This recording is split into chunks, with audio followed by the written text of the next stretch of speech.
You All on the right. top floor? What'd you say, Tim? On the top floor? Yeah. Better loiding. Yeah, better Lloyding. Can see my face. All right. What's up, everyone? Welcome to Bicoastal. That's the official name that we came up with. Pretty creative because Tim is in NYC. I am in Portland right now, but I'm usually in Los Angeles. Today's episode is sponsored by nobody because we have no fans, but we will get there eventually. Just stay put. We will do our best and keep on cooking. All right, Tim, I'm thinking we can make this short and sweet. I know we both got shit to do. Want to just dive into the NBA playoffs and your reaction to this first week. I know we had our predictions. Maybe just go over some of the more important series that have happened. Let's start with Mavericks Clippers. We saw what happened yesterday with Luka's game winner. What are your thoughts so far on that series? Yeah, it's been a good series. Playoff P is really showing out. He's been excellent for the Clippers. Luka's proven to be a bitch ass white boy. Yeah, that was Montrezl crazy. Harrell did nothing wrong. Well, so he did apologize, but you're right. Like I've seen on Twitter everyone talking about if the roles were reversed there, like what would have happened to Luka if he were to call See, Trey yeah, the black boy? we're gonna get to talking about the game, but this is the first thing we need to address. Is people are claiming there wouldn't be an angry mob set to cancel Luka. Anybody that claims that is just out of their mind. Given the climate, given what we've gone through in our country in the last couple months, and given where the Black Lives Matter movement is and how important it is right now, if Luka Doncic were to grab a rebound and get a putback on Montrezl Harrell and call him a bitch-ass black boy, Adam Silver would be calling for his head. Right. Yeah, there'd be a suspension, like something at least would have been done. He would have been reprimanded, whereas I don't think This the is NBA credibility. I don't think the NBA took any action with The Trez. NBA has not addressed it. Yeah, like Trez apologized, credit to him. Like there was the clip of him like giving him the hug beforehand, but I mean the damage was already done, and Luka just came out with a vengeance. You know that was a revenge game for him. I mean, Tim, let's talk about the game though. I mean, how special is Luka? 43 points. He had the triple double. He's the youngest player to ever hit a buzzer beater in the playoffs. What is this guy's ceiling? I mean, I feel like he's already a solidified star, but do you think he's going to be up there when his career's said and done with like MJ, LeBron, and Caruso? Yeah, Shaq was talking about this on Inside the NBA. He was kind of at this point when he was 21, and he ended up being an all-time great. But we don't look at Shaq as the GOAT. I think Luke is on his way towards being the GOAT right now. I mean, nobody has done this when they're 21. LeBron wasn't. Michael Jordan wasn't. It's just he's on another level right now. And, yeah, the league's going to work its way around him and figure him out, like maybe. But given the Mavericks situation right now, they got to get the ability to build around him. And this is a really good rebuilding year and getting towards the playoffs for them. So Kristaps can keep building, but they really do need to get that bona fide third star. But Luka's the real deal, man. He's going to be something for years to come. It's funny when we made our prediction here because I know we both said like Clippers in 5 or 6.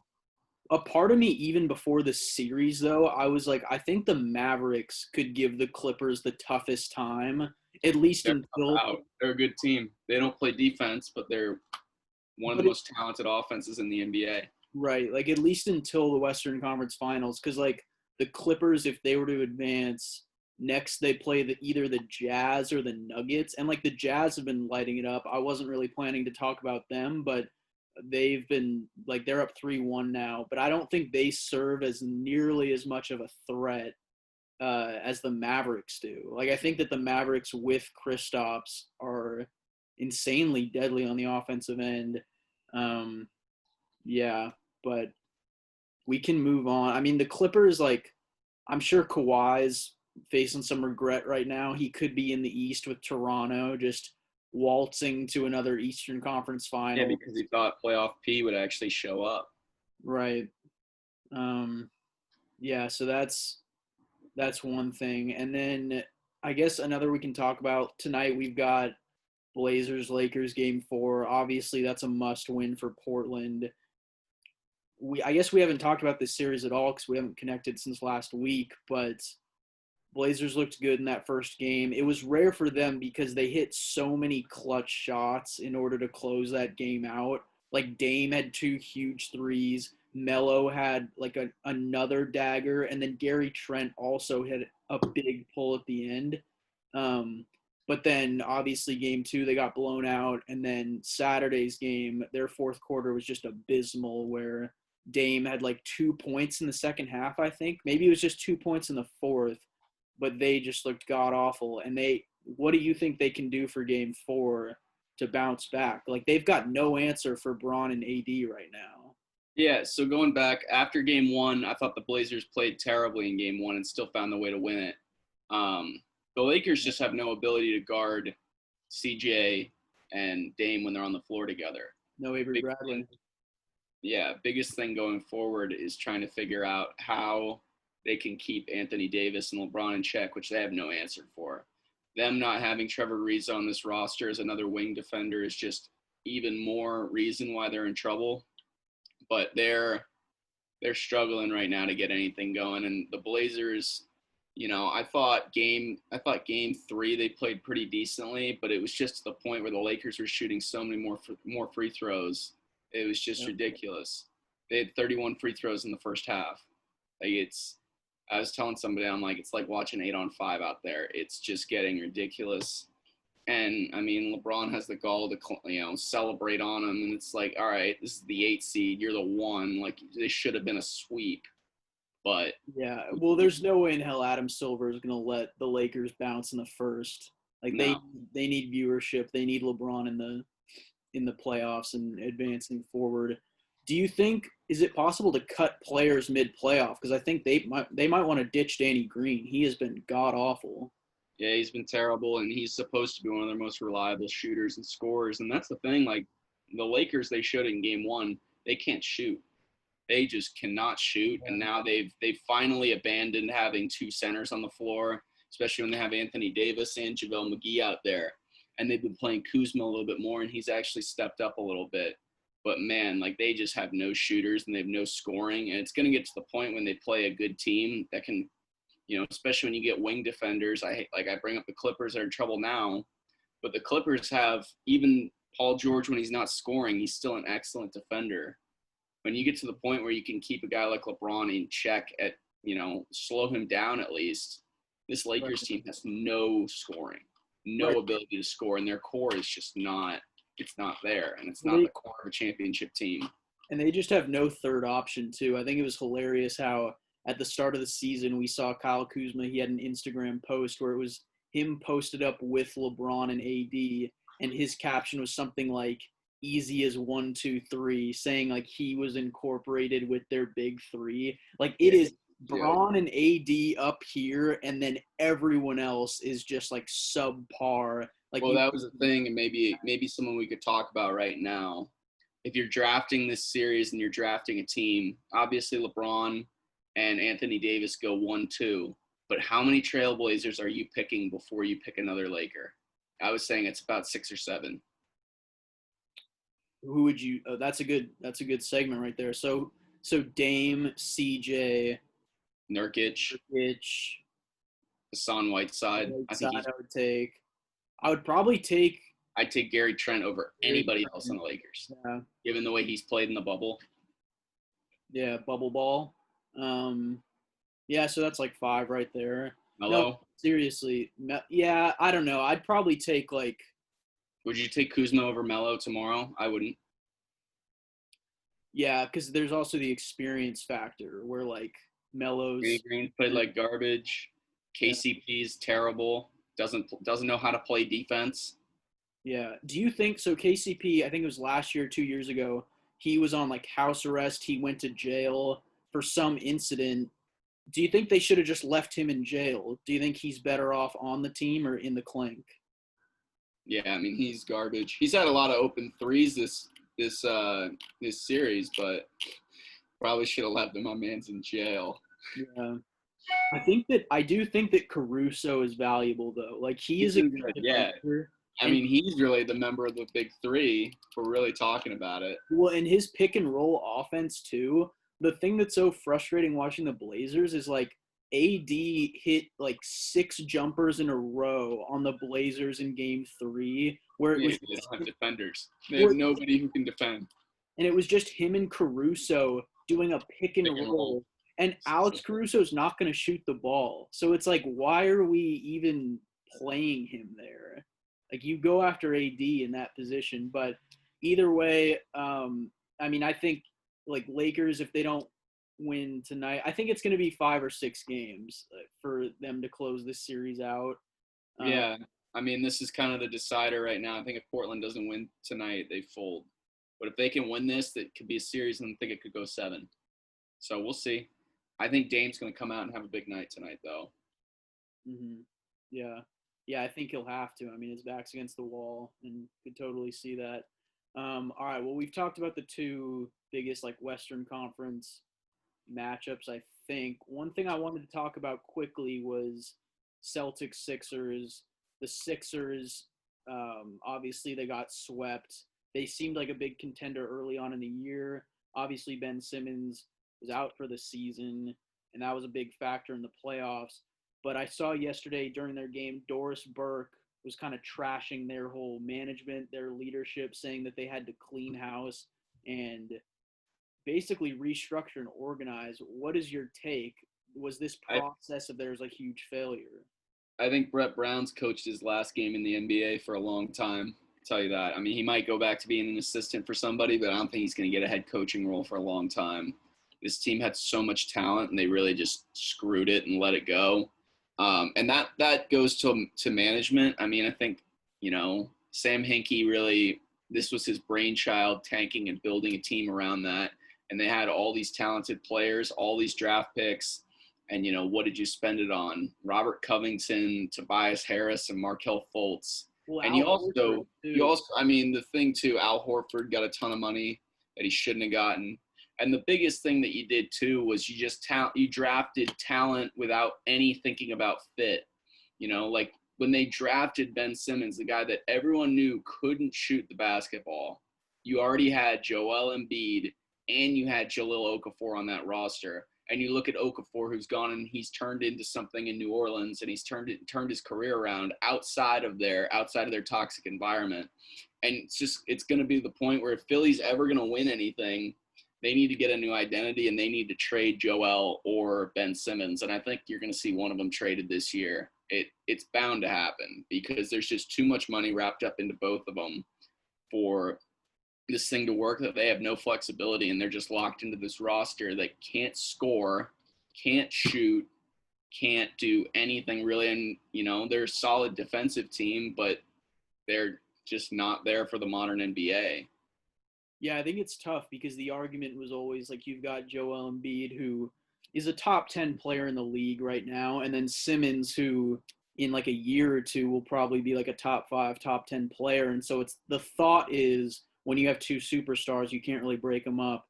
But you're right, when you don't have shooting, it's kind of hard for them to work together. One thing, my theory was that Brett Brown might have been distracted with how hot Ben Simmons is. Like when he's trying to coach, he might not be able to draw up a play because Ben has a nice looking beard. Did you think that was a theory at all?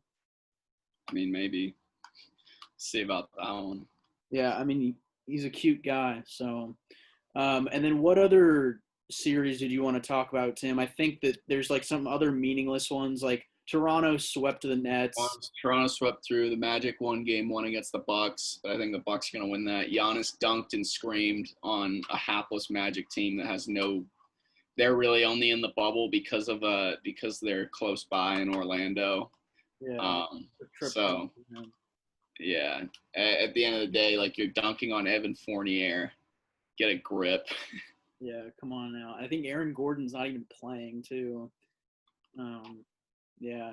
Okay. Yeah. Any other NBA games you want to talk about? I will preview the Toronto Celtics series though. It's going to be a good one. I think, I hate to say it because I am a Celtics fan, but I think it's going to be excellent to watch Pascal Siakam and Jaylen Brown and Jason Tatum go up against one another. But, we will see what happens. It's going to be interesting. I think it's at least going 7. Really? I was going to ask you if you think Toronto wins in 4 or 5. I think it's a toss-up completely. The biggest thing is they're losing Gordon Hayward, and he's probably not going to be back unless they make the Eastern Conference Finals, which is a huge loss. And he was expecting to leave the bubble anyways when his third child was born, but now he's out to rehab with that injury he picked up, which is a big loss. Oh, he's leaving. I thought he had like a Warzone tournament or some gaming thing, but he's injured. Yeah, knowing him. But yeah, he is injured. Okay. Yeah, I think that'll be a good series. Those are probably like the two powerhouses of the East with the Bucks, obviously. It's going to be one of those three teams that wins out. And then I think just going to the West preview, I mean, the NBA is going to want Lakers Clippers in the Western Conference, but like the Jazz have surprised me so much. I think the Jazz win this series in 5. Donovan Mitchell was incredible last night down the stretch. Yeah, no one watching the end of that. And then, Jamal Murray played really well, but they couldn't play defense on Donovan Mitchell. And the big talk with the Jazz, especially after they lost game 1, was, they don't have Bogdan. Like they have no scoring anymore. One of their leading scorers is out and he's not playing. And they're proving, they built this team to contend for a title this year, trading for Mike Conley and building around the pieces they already had. And, things were in their way, especially this whole Rudy Gobert getting corona thing and giving Donovan Mitchell coronavirus, but they've really bounced past it. And do you think they're a 6 seed, but they're one of the most dangerous 6 seeds I've ever seen. Mm-hmm.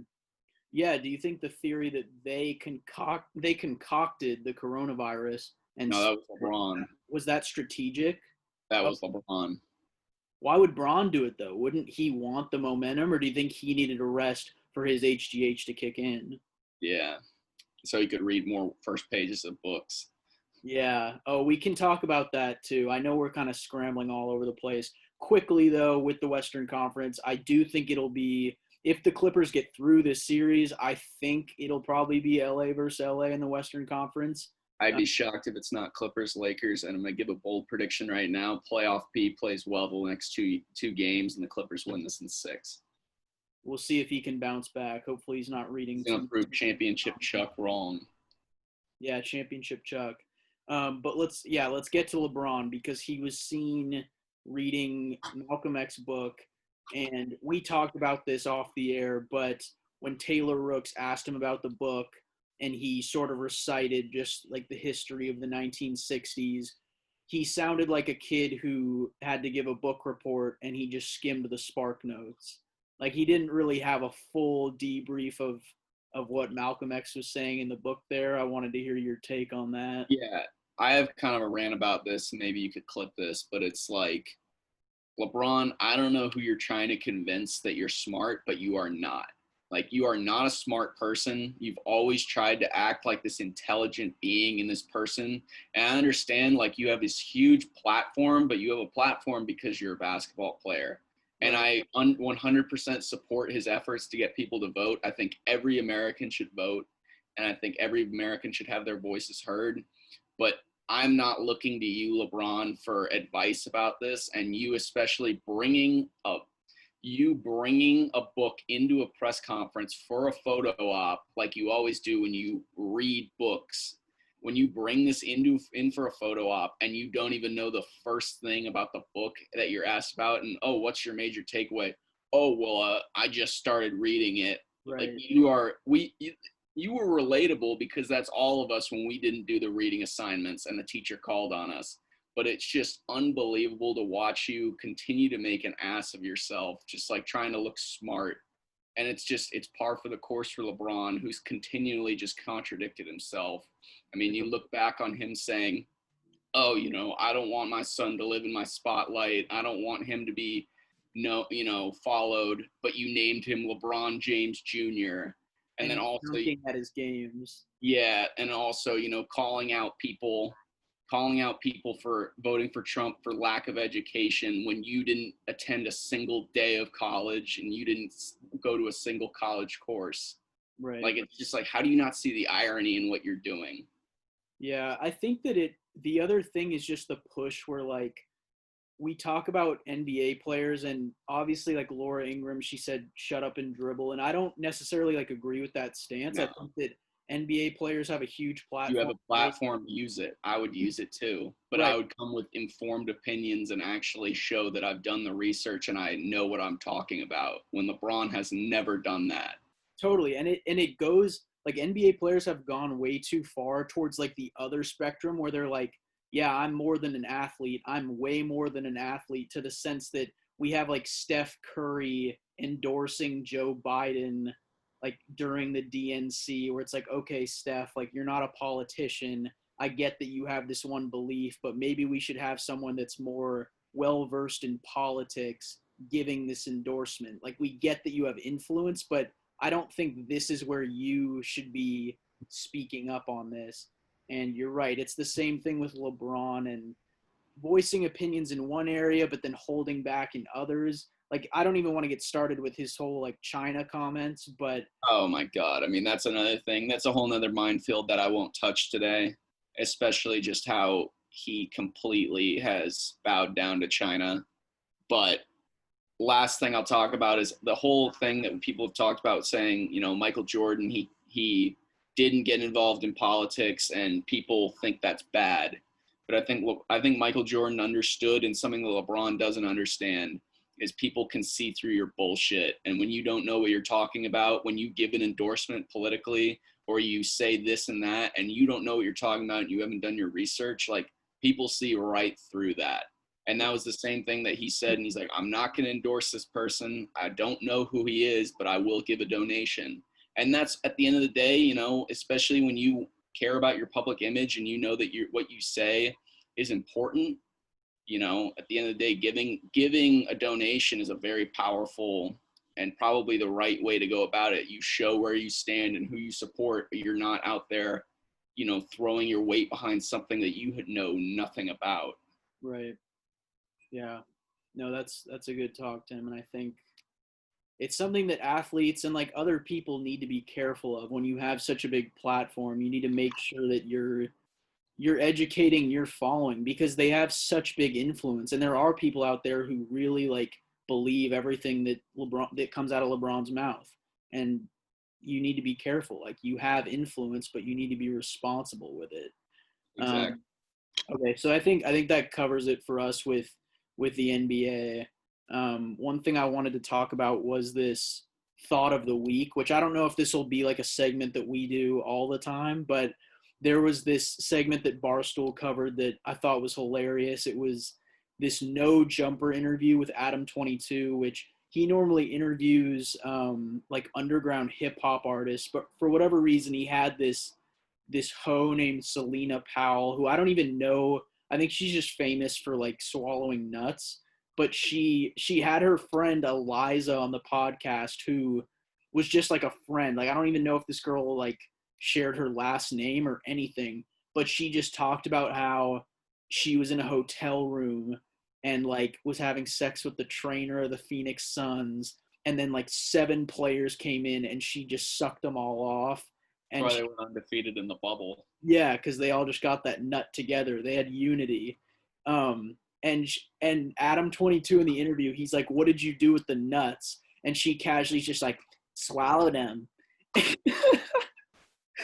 And Did you see that she made $100,000 in 48 hours on OnlyFans?